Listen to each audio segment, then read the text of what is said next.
Attention, cette vidéo pourrait causer de la somnolence. Bonne chance! Nous sommes de la génération des vivants, vous êtes la dernière génération des morts. Qu'on le veuille ou qu'on ne le veuille pas, notre État français nous l'aurons. Nous l'aurons jeune, fort, rayonnant et beau, foyer spirituel, pôle dynamique pour toute l'Amérique française. Nous aurons aussi un pays français, un pays qui portera son âme dans son visage. Nous devons constituer en Amérique cette réalité politique et spirituelle, ce chef-d'œuvre d'un splendide effort humain. Prochaine station, Lionel Groulx. Correspondance entre les lignes orange et verte.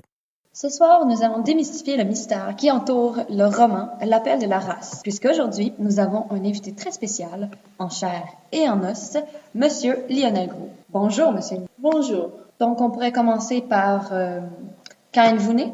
Je suis né le 13 janvier en 1878 à Vaudreuil. Où avez-vous étudié? Après mon primaire et mon secondaire, j'ai entrepris des études en théologie et j'ai été professeur en même temps au collège Valleyfield. En 1903, je suis devenue prêtre et c'est l'Église qui m'a encouragée à devenir historien. Par la suite, j'ai repris l'enseignement. Et est-ce vrai que vous êtes devenu directeur de la revue L'Action française? Oui, c'est vrai.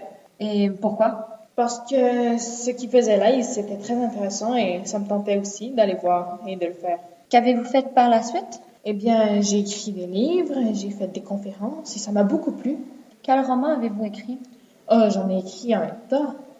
Donnez-nous un exemple. Voyons voir. L'appel de la race. Est-ce vous qui l'avez écrit? Bien sûr que oui, je viens de vous le dire à l'instant.